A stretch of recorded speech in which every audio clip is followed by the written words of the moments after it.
Buenas tardes, hoy les voy a hablar sobre algunas anomalías de la pared torácica, empezando por el pectus excavatum, el cual es la deformidad de la pared torácica más común, se da comúnmente en el sexo masculino, y los pacientes pueden presentar dolor torácico, intolerancia al ejercicio y en algunas ocasiones afectación cardíaca, pulmonar y de la vía aérea. Lo que ocurre es un hundimiento del esternón que se acompaña de esta alteración de los cartílagos costales anteriores, causando una disminución del diámetro anteroposterior intratorácico. Esto aplasta el corazón y lo obliga a hacer una rotación axial y desplazamiento hacia la izquierda. Esto nos va a dar los diferentes hallazgos radiográficos, como son el borramiento del borde cardíaco derecho.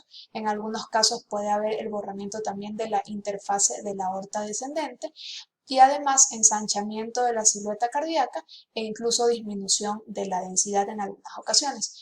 Esqueléticamente lo que vamos a ver es la verticalización de los arcos costales anteriores y en las radiografías laterales vamos a poder observar el hundimiento del esternón, el cual se va a encontrar más posterior que los arcos costales anteriores.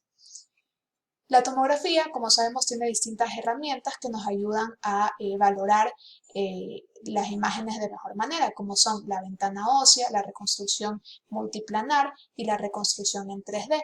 Todas estas herramientas nos van a ayudar a hacer distintas mediciones para valorar la severidad de la enfermedad y además poder evaluar cuál es la posición cardíaca y el compromiso de la vía aérea. Todo esto nos va a dar datos importantes para ver qué pacientes son candidatos a cirugía y realizar el planeamiento quirúrgico. Entonces, como dijimos, las mediciones las podemos hacer por tomografía. Existen distintos índices, pero el más utilizado es el índice de Hale, en el cual se divide el diámetro transverso máximo para el diámetro anteroposterior mínimo intratorácico. Es importante tener en cuenta que en estas mediciones no incluimos estructuras de la pared torácica. Además, siempre hay que hacer la adquisición al final de una expiración completa para evitar infravaloraciones de este índice. Y además tenemos que buscar cuál es el corte donde el hundimiento sea más severo para a ese nivel realizar las mediciones. Lo normal es que este valor sea de 1.9 a 2.7. Si aumenta por encima de este número, ya hablamos de anormalidad. Sin embargo, utilizamos desde arriba de 3.2 para considerar a un paciente candidato a cirugía. El índice de depresión, en cambio, no utiliza valores intratorácicos, sino que utiliza la distancia entre el aspecto anterior de los arcos costales anteriores y el aspecto anterior del esternón, y esto se lo divide para el diámetro transverso del cuerpo vertebral, el cual se relaciona al tamaño individual de cada paciente.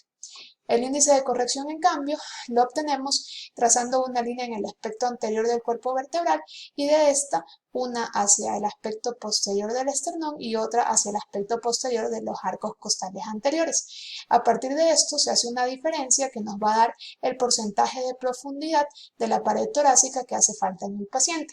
Y por último, el ángulo de torsión external, que si es que nos sale ese ángulo por arriba de 30, se habla de una severidad mayor. En cuanto al tratamiento, tenemos dos opciones: el procedimiento de NUS, que es el más utilizado porque es mínimamente invasivo, donde se realizan incisiones a los lados de la pared torácica y se introduce una barra transversa que va a estar posterior al esternón. Una vez dentro, se gira la barra y se moldea dependiendo de las necesidades de cada paciente. Esta a su vez va a estar fijada por unos estabilizadores que se encuentran a los lados de la pared, lo que nos da esta típica apariencia en radiografía y en tomografía. Esta barra se va a mantener en este lugar de 2 a 4 años y da resultados satisfactorios en más del 85% de los casos. El procedimiento de Ravitch, en cambio, es más antiguo, más invasivo y menos utilizado, ya que consiste en una resección del cartílago anterior que nos permite una corrección completa del ángulo esternal. Luego este se va a fijar mediante otra barra llamada la barra de Ravitch, que como vemos en esta radiografía va a ser más pequeña que la barra de Nuss, y también se mantiene la barra por un máximo de 2 años.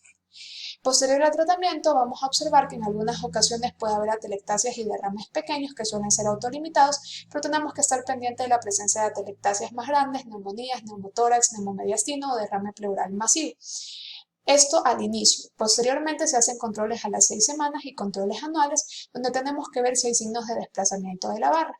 En este caso es procedimiento de Nuss donde se ha desajustado el estabilizador y en estos otros ejemplos es un procedimiento de Ravitch donde la barra se ha desplazado hacia la derecha y en este caso más severo se ha invaginado al parénquima pulmonar. Ahora vamos a hablar de algunos tumores de la pared torácica, empezando por el tumor de Askey, el cual pertenece a la familia de tumores del sarcoma de Ewing. Esta familia de tumores se caracteriza por compartir características histológicas, histoquímicas y genéticas iguales. Entonces, pueden ser tumores óseos o extraóseos. Es por esto que el tumor de Askey se considera un sarcoma de Ewing extraóseo localizado en la pared torácica. Esto se puede dar desde niños hasta adultos mayores con una edad media de 14 años y generalmente presentan esta masa torácica de gran tamaño. Se da más en mujeres que en varones y se puede acompañar de dolor y síntomas constitucionales. Es un tumor de muy mal pronóstico con una sobrevivencia baja a los 6 años del 14% y además una recurrencia importante de más del 50%. Por imagen lo que vamos a ver es la presencia de esta gran masa extrapulmonar que suele ser unilateral y ocupar todo un hemitórax. Esta opacidad que vemos en radiografía puede estar compuesta de esta masa de base pleural, pero en muchas ocasiones también se puede acompañar de derrame pleural. Es importante tener en cuenta que este tumor tiene calcificaciones en muy pocos casos, el 10%, y nos va a ayudar esto al diferenciar. Lo que va a ser mucho más común es la presencia de destrucción costal, que se da en más del 50%. Entonces, lo que vemos en este ejemplo es una radiografía con una ocupación completa del hemitórax derecho y ya podemos ver la destrucción costal.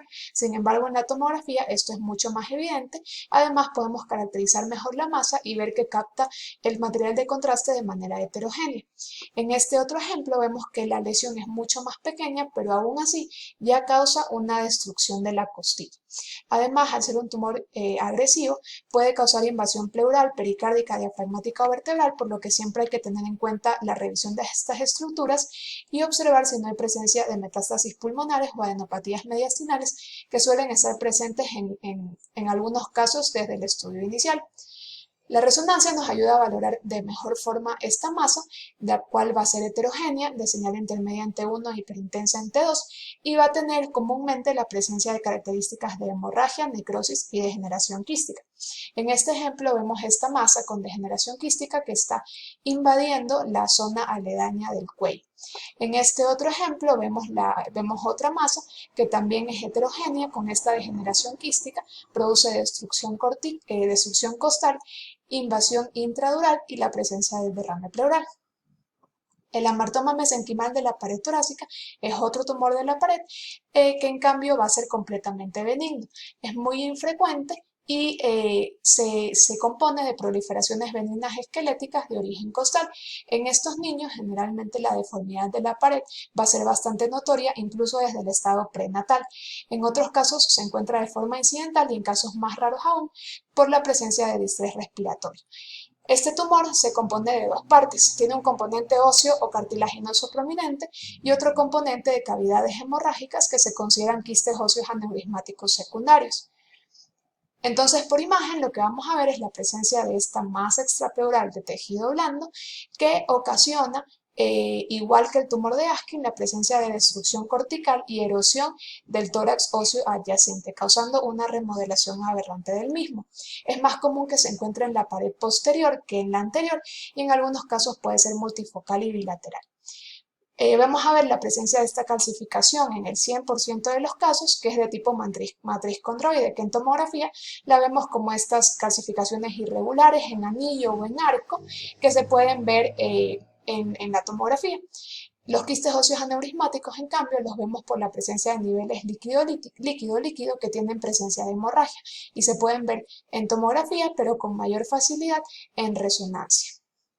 La linfangiomatosis caposiforme es el último tumor que vamos a ver y son malformaciones linfáticas intra y extratorácicas que cuando se acompañan de trombocitopenia y coagulopatía lo llamamos caposiforme.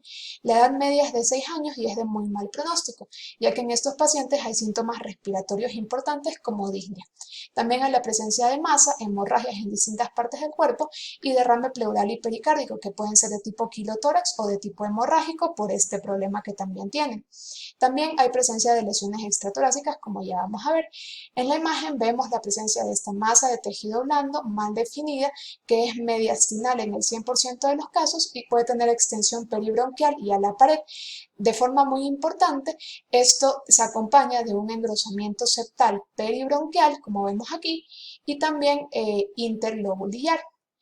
Además, hay la presencia del derrame pleural y derrame pericárdico, que como dijimos es de tipo quilotórax o de tipo hemorrágico. A nivel extratorácico vamos a ver organomegalia, quistes esplénicos, quistes renales, presencia de ascitis, afectación del tejido celular subcutáneo y retroperitoneo, y a nivel óseo podemos ver degeneración grasa vertebral, edema vertebral y lesiones líticas óseas. Aquí les dejo un cuadro sobre el diferencial de las masas de pared torácica que acabamos de ver. Muchas gracias.